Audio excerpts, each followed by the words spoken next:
শাইখে চরমনাইকে mayor ঘোষণা করতে হবে, করতে হবে, করতে হবে। এই মেয়র তার প্রাপ্ত অধিকার।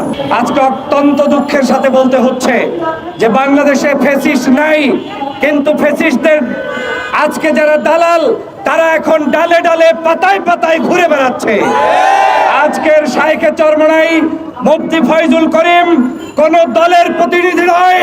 বরিশালবাসীর দাবি হচ্ছে দল মত জাতি ধর্ম বর্ণ নির্বিশেষে সকলের প্রার্থী হিসাবে মেয়র হিসাবে তার নাম ঘোষণা করতে হবে, করতে হবে। আমি তার নাম ঘোষণা এমনি এমনি করতে বলি না, মামুবাড়ির আবদার বলছি না।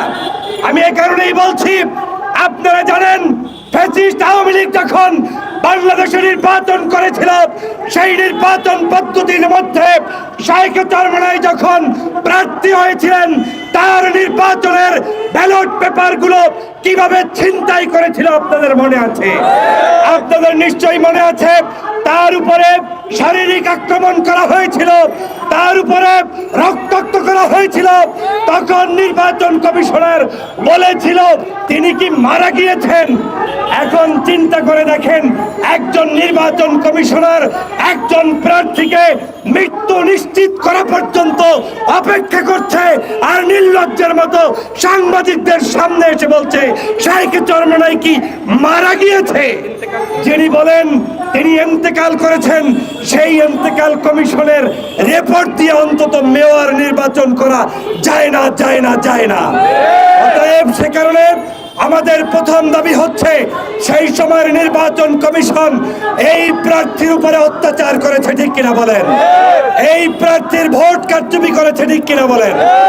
এই প্রার্থীকে শুধুমাত্র দাড়ি দেখে টুপি দেখে ইসলামী রাজনীতি করার কারণেই তাকে মেয়র ঘোষণা করে নাই, করে নাই, করে নাই, ঠিক কিনা? অতএব আমরা এই দাড়ির বৈষম্য দেখতে চাই না, আমরা টুপির বৈষম্য দেখতে চাই না, আমরা ইসলামী দলের বৈষম্য দেখতে চাই না। আমরা বাংলাদেশের প্রত্যেকটি নাগরিকের যে অধিকার, সেই অধিকার মেয়র হিসাবে আমরা মুফতি ফয়জুল করিমের ক্ষেত্রেও দেখতে চাই কারা কারা দিয়েছেন। প্রিয় দেশবাসী, আপনাদেরকে একটা উদাত্ত আহ্বান জানাতে চাই। দ্বিতীয় কারণ, আমি যে কারণে বলছি তাকে মেয়র বানাতে হবে, আপনাদের নিশ্চয়ই মনে আছে চট্টগ্রামের মেয়র ডাক্তার শাহাদাত সাহেবকে মেয়র ঘোষণা করা হয়েছে কি হয় নাই? ঢাকাতে আমাদের সাদেক হোসেন সাহেবের সন্তানকে ইশরাককে নতুন করে মেয়র ঘোষণার জন্য ঘোষণা করা হয়েছে কি হয় নাই?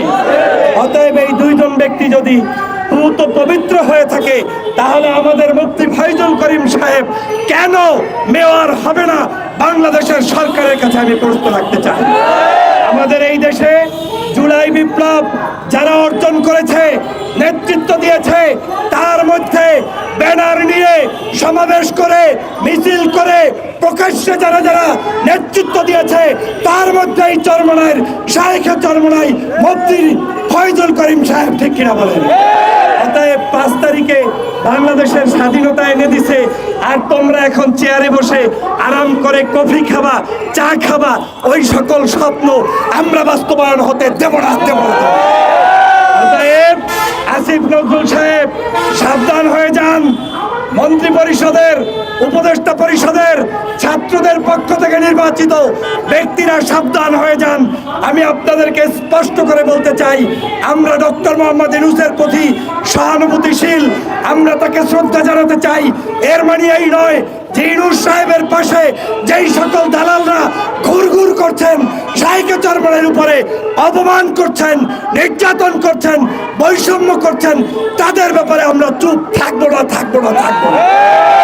অতএব বরিশালবাসী স্পষ্ট দাবি একটাই, আমাদের অঞ্চলের মেয়র যাকে আওয়ামী লীগ হিসাবে শেখ হাসিনার আত্মীয় হিসাবে যাকে ঘোষণা করা হয়েছে, তিনি এখন আর বাংলাদেশে আছেন কিনা আমার ধারণা নাই।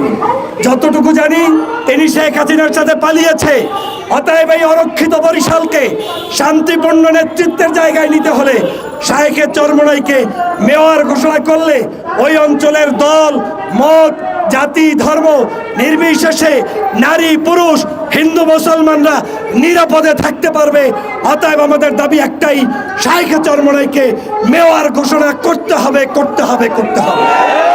এই মেয়র তার প্রাপ্ত অধিকার, এই মেয়র তার নির্বাচন নির্বাচনে প্রার্থী হয়ে ভোটাধিকারের মাধ্যমে তার হওয়ার অধিকার, ঠিক কিনা বলেন?